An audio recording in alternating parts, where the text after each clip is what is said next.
하나님은요, 우리에게 주시는데 열매를 주셨어요. 한번 읽어볼까요? 창세기 1장 29절의 말씀. 하나님이 이르시되 내가 온 지면에 씨 맺는 모든 채소와 씨 가진 열매 맺는 모든 나무를 너희에게 주노니 너희의 먹을거리가 되리라. 하나님이 1장, 2장, 쭉 3장에 보면 창조의 말씀하시는데 하나님의 천지를 창조하신다고 하신 말씀 중에 주신다는 말씀은 저기에 있어요. 1장 29절에 하나님이 이르시되 내가 온 지면에 씨 맺는 채소와 열매 맺는 모든 나무를 너에게 주는데 무엇 때문에 준다고요? 먹기 때문에. 먹기 위해서 주신다는 거죠. 그래서 모든 씨와 열매를 하나님이 주시는 것은 먹고 살아가라고. 어떤 생명? 영원한 생명을 위해서. 그러니까 열매와 씨는 영원한 생명을 상징하는 거예요. 그런 의미로 우리가 볼 수 있어요. 씨를 가진 열매가 우리에게 소중한 것은 그것이 생명과 자손이 유지되도록 도와주기 때문에 그런데 히브리 말로 씨, 아까 본 씨는 째라라고 합니다. 근데 이 째라는 씨를 뿌리다는 뜻도 있고 자손을 뜻하는 거예요. 씨라는 것은 째라라고 했을 때. 그리고 열매라고 할 때는 페리라고 합니다. 페리라고 발음되는데 페리도 또한 열매가 그냥 과일의 열매가 아니라 자식과 자녀, 자손을 의미한다는 거예요. 같이. 그러니까 너에게 열매가 있느냐라고 물었을 때는 자식이 있느냐라는 뜻과 같은 의미를 갖고 있어요. 창세기 2장 16, 17절에 우리가 너무 잘 알고 있는 말씀이죠. 동산 가운데에 두 나무가 있는데 그 나무 중에 하나 선악을 알게 하는 나무의 열매는 먹지 말라고 했어요. 반드시 죽으리라고. 열매 중에 적합한 먹고 살 수 있는 열매가 있고 먹으면 죽는 열매가 있다는 거죠. 그거를 알고 있었다는 거예요.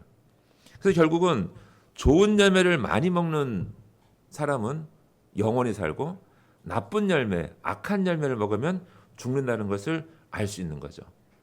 오늘 주님이 하시는 말씀이잖아요. 다 네 가지 밭에 대한 설명을 합니다. 그래서 다 알고 있어요. 농사 지을 때 당연히 좋은 땅에 심어야 많이 열매를 맺죠. 근데 그것을 굳이 그 밭의 성격을 나누면서 조목조목 하시는 말씀 뜻이 무엇입니까? 라고 물어본 거예요. 그것을 비유로 하신 말씀이 왜 그러셨습니까? 자, 비유로 하신 말씀 기본 자체는 주님이 비유로 말씀하실 때는 그 말씀을 듣고 깨닫는 자가 있는 반면에 듣고도 깨닫지 못하는 자가 있다는 거예요. 듣고도 깨닫지 못하는 자에게 하나님의 나라의 비밀을 감추시려고 그냥 그대로 넘어가는 거예요. 자, 생각해 보세요. 부지런한 자, 그 말씀의 비유를 깨닫는 자는 선한 열매를 지키는 껍질 같은 거예요. 이게 비유라는 것은 한불꽃 감춰져 있으니까. 그래서 한꺼풀 감춰져 있는 이것을 껍질을 벗기면 열매가 보인다는 걸 알 수 있어요. 그런데 게으른 자는요. 아이고 이거 열매가 없네 하고 집어 던진다는 거예요. 그러니까 그들에게 줄 열매는 없는 거예요. 이렇게 비유로 감춰져 있다. 그래서 마지막에 하신 말씀이 귀 있는 자는 들을지어다 라는 말씀이에요. 들리는 자가 있고 들리지 않는 자가 있는데 모두가 들리기를 축복합니다. 자, 그래서 당연히 좋은 땅에 뿌려야 되는 건데 그 포인트는 그거예요. 어떻게 해서 좋은 땅을 만들어 할 것인가. 이제 이 말씀을 하시는 거죠. 네 가지 모양의 밭이 있다고 했어요. 길가, 돌밭, 그리고 가시떨기가 가로막는 마음이 있다는 거죠. 자, 먼저 길가라는 것은요, 이 땅이 사람들이 하도 밟고 다녀가지고 맨질맨질해요. 땅이. 그래서 씨앗이 떨어지면 이 땅은 씨앗을 품어야 되는 거예요. 품어야 되는데 땅이 맨질맨질해가지고 그 씨앗을 받을 틈이 없는 거예요. 씨앗을 품지를 못해요. 그러니까 말씀이 들려지면 튕겨 나가는 거죠. 나하고 상관이 없어라고 듣고 바로 나가는 거예요. 귀로. 이런 사람들의 마음을 길가라고 말씀하시는 거예요. 그들에게는 아무것도 남는 게 없는 거죠. 왜 그렇게 되었을까요? 결국 나쁜 마음들, 나쁜 것들이 와서 그 뿌리온 씨를 빼앗기 때문에 그렇다는 거죠. 그 마음이 그 나쁜 것들에게 붙어 있는 거예요. 그래서 이러한 사람들은 특별히 여기 시간에 말씀이 들려진 시간에는 온 마음을 다해서 마음을 집중해야 되는 거죠. 말씀을 받을 준비를 하라는 거예요. 특별히. 그래서 말씀을 받고 그것을 묵상하고 그 갖고 있어 늘 간직하고 말씀을 듣고 읽고 외우고 묵상하고 그 적용하고 이게 5가지 손가락의 역할이라는 거죠. 시험이 오면 넘어지는 거죠. 말씀 받아서 그래 살아야지 하는데 시험이 바람이 불고 닥치면 아이고 이게 아닌가 보다 하고 떨어진다는 거죠. 자신이 감당하는 그 신앙의 고백을 너무나 쉽게 고난이 다가오면 던져버린다는 거죠. 그 햇빛이 강해도 열매 맺기에 풍성하기 때문에 더 잘 자란다는 거죠. 뿌리가 약하다는 것은 말씀을 너무 쉽게 받아들인다는 거예요. 말씀을 쉽게 해서 인내가 시험에 다가오면 인내를 하고 견디는 어떤 그러한 강건한 마음이 필요한 사람들이라는 거죠. 빌립보서 1장 12절 말씀 보면은 형제들아 내가 당한 일이 도리어 복음 전파의 진전이 된 줄 너희가 알기를 원하노라. 이게 무슨 말씀이죠? 사도 바울이 감옥에 갇힌 거죠. 로마 감옥에 복음을 전하다가. 그런데 너무 기쁜 거예요. 내가 복음을 전하다가 고난 당한 일이 복음을 전하는데 도움이 된다는 거예요. 생각이 바뀌는 거죠. 하나님이 주신 삶이 있기 때문에 내가 고난 당해도 나는 살아갈 수 있어라고 담대하게 살아가는 그러한 사도 바울의 고백이 있는 거죠. 사랑하는 성도 여러분, 고난이 닥쳐왔습니까? 고난이 있는 분들 다죠. 기뻐하시 바랍니다. 왜 그럴까요? 하나님께서 나를 일꾼으로 부르신 것을 기뻐하라는 거죠. 이제는 시작된 거예요. 훈련이 시작된 거죠. 훈련병이 된 거예요. 그러한 상태가 뿌리가 약한 것, 받으면 금방 싹이 나지만 열매 맺기 힘든 것들을 하나님 이렇게 말씀하신 거죠. 견디라는 거죠. 시험이 오냐? 견디라는 거죠. 그것이 이기는 많은 열매를 거두기 위한 조건이 될 수 있다는 거예요. 또 세 번째로는 가시떨기 같은 성품이 있다는 거죠. 이건 뭘까요? 뿌리는 있어 열매 맺어요. 근데 열매 맺을 때 덤풀이 가시덤풀이 막아서 열매 맺기를 힘들어한다는 거예요. 이게 결국은 어떤 의미를 갖고 있냐면은 우리 현실에서 하나님의 은혜로 열심히 살았어요. 재물을 모았어요. 관계가 좋아졌어요. 힘도 있었어요. 그런데 어느 순간 내 마음이 말씀으로 가지 않고 재물에 가는 거예요. 부자가 잠을 잘 잘 것 같습니까? 큰 부자들 잠 더 못 자요. 왜 그럴까요? 이 많은 재산을 어떻게 지킬까? 누가 훔쳐가면 어떡하지? 그 고민으로 밤샌다는 거 아니에요. 그럼 오히려 없는 것이 나을 줄로 믿습니다. 아멘 안 하시네요. 자, 얼마 전에 책 읽었는데 아주 유명한 사진 작가가 자기가 평생 동안 모은 필름이 있었어요. 그래서 이 필름을 어디에다 놔둬야 안전할까? 이거 엄청난 가치를 갖고 있는데 어디다가 숨겨놓으면 안전할까 해서 고민하다가 어디에 숨겨놨을까요? 네? 은행이요? 혹시 정답을 아시나 모르겠습니다. 이 사람이 고민하다가 스위스 비밀 계좌에 넣지 못하고 뉴욕의 맨하탄의 아주 가장 큰 빌딩 월드 트레이드 센터의 밑에 지하에 있는 아주 튼튼한 지하 은행 금고에다 넣어놓은 거예요. 절대로 거기는 못 훔쳐가요. 그죠? 이렇게 해서 안전하다고 생각했는데 2001년이 무슨 일이 났죠? 9월 11일 날 테러 났잖아요. 그래서 그 빌딩 전체가 다 무너지고 그래서 그 자기가 평생 모았던 재산을 다 날린 거예요. 재물에 너무 신경 쓰면 말씀을 잊어버리기 쉽다는 거죠. 이 말씀이 그 말씀 되는 거죠. 열매를 맺기가 시작되는데 열매를 맺었는데 하나님 말씀으로 가는 것이 아니라 재물로 갔다는 거예요. 자, 마지막에 네 번째 성품은 좋은 땅이라고 그랬어요. 이 사람들은 말씀을 듣고 깨닫는 자라는 거죠. 좋은 땅, 열매를 많이 맺어간다는 거죠. 그런데 이 말씀 중에 우리가 한 가지 놓치기 쉬운 것은 그냥 원래부터 좋은 밭이 아니라는 뜻이에요. 이스라엘 땅은요 거의 대부분 다 돌짝밭이에요. 그런데 왜 그들은 그렇게 많은 수 열매를 거둘까라고 생각해 보면 그들은 날마다 돌을 캐내는 거죠. 자갈을 캐내고 이 농사짓기에 힘든 것들 다 뽑아내는 거죠. 계속해서. 그래서 좋은 밭이 되도록 애를 쓰는 사람들이라는 뜻이에요. 원래부터 좋은 밭이 아니라. 그래서 열심히 해서 내 밭의 모양을 농사짓기에 편한 땅으로 만들어주는 사람들이 바로 이 옥토와 같은 마음이라는 거죠. 우리가 예를 들어서 오늘 자꾸 이런 농사 얘기하다 보니까 이현수 집사님 지금 안 계신데 생각납니다. 농사 짓잖아요. 근데 보세요. 1년만 농사 지었던 땅을 안 지어보세요. 그 밭이 어떻게 되는가? 아실 거예요. 완전 잡초가 순식간에 자라난다는 거 저도 알거든요. 그러니까 늘 이 땅을 개간하지 않으면 잃어버려요. 그래서 지금 좋은 밭이라 할지라도 날마다 방심하지 않고 농사짓기에 편안하게 내 마음밭을 가는 사람이 옥토와 같은 사람이라고 말씀하는 거예요. 할렐루야. 하루도 쉬지 말고 매일같이 돌을 걷어내야 될 줄 믿습니다. 그러다 보면 어느새 열매를 많이 막 거둘 수 있는 옥토가 되어 있을 줄 믿습니다. 100배, 60배, 30배 열매를 맺을 것이다. 왜 이렇게 차이를 두었을까요? 어떤 밭은 열심히 하는데 100배를 지었고 어떤 밭은 60배를 거두고 30배를 거둔다고 말씀하셨어요. 최고의 수확은 100배까지 거두는 것이었습니다. 그 당시에. 주님이 계실 때 농사의 그 수확의 양 보면은 평균이 3, 40배였답니다. 뭐 지금은 뭐 엄청나게 더 많이 뽑아내죠. 많이 수확하지만 100배를 거둔다는 것은 엄청난 풍년을 의미해요. 한번 그 PPT 보여줄 히브리 단어 100배라는 단어 있어요. 보이세요? 100배라는 단어가 메야라고 발음하는데 메야. 요 중간에 빨간 표시 된 거 있죠? 그 쉼표 같은 거. 그 표시가 하나님의 손길이라는 요드라는 단어예요. 요드라는 그 글자.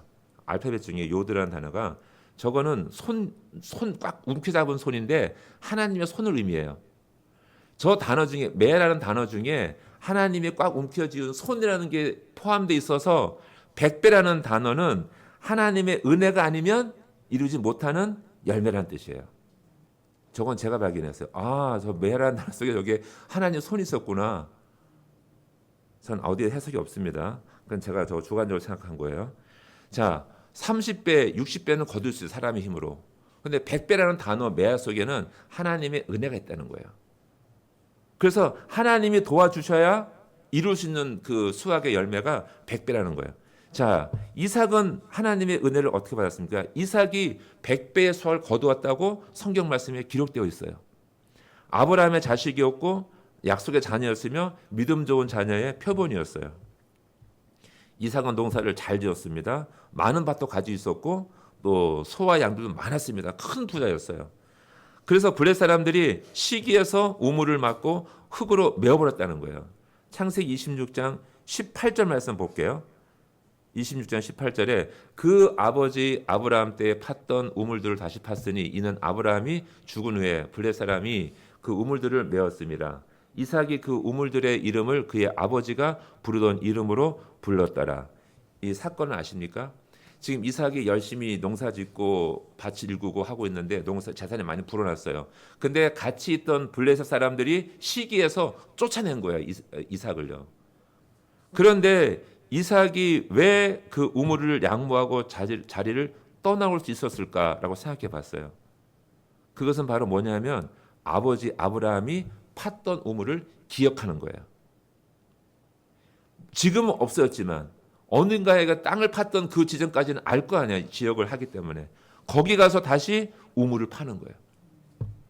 이삭은 하나님의 약속의 말씀도 기억하지만 아버지가 했던 그 우물, 은혜의 우물을 팠던 그곳을 기억해서 다시 그곳 찾아가서 우물을 파내는 거예요. 아버지의 우물을 기억하고 있었던 거예요. 우리가 농사 지을 때 가장 필요한 것은 땅도 필요하지만 물도 필요하잖아요. 은혜가 필요한 거죠. 땅이 아무리 잘 갖고 놨어도 하늘 비가 오지 않으면 안 되는 거 아니에요. 비를 얻기 위해서, 우물을 얻기 위해서는 우물을 파야 되는 거죠. 근데 그 우물이 쉬워요? 이 당시에 사막 같은 그 땅에? 아니잖아요. 우물을 파기 위해서는 뭔가 은혜가 필요한 거죠. 내가 아닌 위에서부터 내려오는 은혜가 필요한 거예요. 근데 생각해 보니까 하나님을 잘 믿었던 아버지 아브라함이 팠던 우물이 생각나는 거예요. 할렐루야. 여러분 어떻습니까? 여러분 나름대로 열심히 다 했어요. 다 수고했는데 하늘에서 비가 안 와요. 다 준비되었는데. 그때는 누굴 찾아가야 돼요? 하나님을 찾아가야 되잖아요. 하나님을요. 그리고 이렇게 기도했던 그 신앙의 아버지를 찾아 기억해내야 되는 거죠. 그래서 보니까 아브라함이 걸어갔던 길을 찾아가는, 다시 찾는 거 다시요. 여러분들 각자의 마음밭을 돌아보면 어떻습니까? 여기에서 한번 정리해 볼게요. 여러분들 각자 열심히 마음의 밭을 가꿨을 거 아니에요. 무엇을 심었을 때 가장 어려웠습니까? 공부할 때? 아니면 돈 벌 때? 사람과의 관계가 힘들었습니까? 어떤 농사를 지을 때 가장 힘들었어요? 저는 제 밭에 여러 가지 곡식을 다 심어봤어요. 공부도 해봤고, 뭐 운동도 해봤고, 뭐 그렇지만 자식 농사가 가장 어렵더라고요. 어떻습니까? 고개를 끄덕끄덕 하시면요. 자식 농사가 더 어려워요. 그죠? 그런데 아브라함은 의외로 자식 농사를 잘 지었던 것 같아요. 그래도 아버지의 은혜를 깨닫고 아버지의 걸어갔던 믿음의 길을 걸어가잖아요. 이삭이. 결국 이삭은 은혜 받는 거예요. 아버지가 땅을 팠던 우물을 팠던 그곳을 기억하고 우물을 파잖아요. 우리는 앞에서 좋은 밭의 조건을 배웠어요. 그래서 열심히 하면 좋은 밭이 돼요. 하지만 우리는 한 걸음 나가서 우리는 약속을 기억해야 되는 거죠. 이삭이 거부가 되어 있었던 것은 잃어버린 약속의 우물을 찾았기 때문에 그래요. 그리고 하나님의 말씀을 기억하는 거예요. 풍성한 열매를 맺기 위해서는요, 이삭과 같이 순종과 믿음으로 걸어가야 되지만 하나님이 우리에게 약속하신 유업과 기업을 찾아야 되는 거예요. 어떤 그 껍질로 감춰놓을 수 있어요. 그런데 그것이 바로 아브라함이 파놓았던 우물이라는 거예요. 이삭은 우물을 3개씩이나 팠습니다. 그 에색, 시드나, 르호봇이라는 우물을 팠어요. 맨 마지막 르호봇이라는 우물은 그 뜻 이름이 보통 앞에는 다툼, 대적함, 르호봇은 장소가 넓다는 의미예요. 넓다는 것은 높다는 거고 안전한 뜻을 갖고 있어요. 그래서 마지막 우물을 파고 나서 뭐라고 말하냐면 이삭이 여기서 우리가 이곳에서 번성하리라. 할렐루야. 마지막 우물을 파고 나서 성경에서 브엘사바로 올라갔다 하는데 여기는 제사를 드리려고 올라갔다는 거예요. 뜻이에요. 왜 올라갑니까? 하나님의 은혜를 확인하려고 올라가는 거예요. 지금 아버지의 약속을 우물을 파고 또 뺏기고 결국 마지막에 르호봇 우물을 파고 나서 우리가 여기서 번성하리라 하고 나서 보니까 그 안에 있는 더 위에 있는 하나님의 은혜가 생각난 거예요. 그래서 이 우물을 놔두고 이삭은 브엘세바로 올라가요. 브엘세바로 올라가서 하나님을 만나고 거기서 제사를 드립니다. 근데 그런 뜻이 아니라 맹세를 하면 한 번 약속하잖아요. 한 번 약속, 2번, 3번, 4번, 5, 6, 7번 하면 이게 맹세가 되는 거예요. 7번 약속하면. 그렇기 때문에 이 아비멜렉과 아버지가 약속했고 또 나중에 이삭이 또 맹세합니다. 또 약속을 해요. 그래서 그 땅은 완전히 하나님의 약속으로 이루어진 땅이라는 뜻이에요. 그래서 단에서부터 브엘세바까지 하나님의 땅이 약속의 땅으로 이루어졌다는 것. 하나님 약속으로 맹세로 이루어진 땅이라는 것을 알게 하시려고 하나님이 그곳에서 계속적으로 제사를 드리게 했다는 거예요. 브엘세바에서.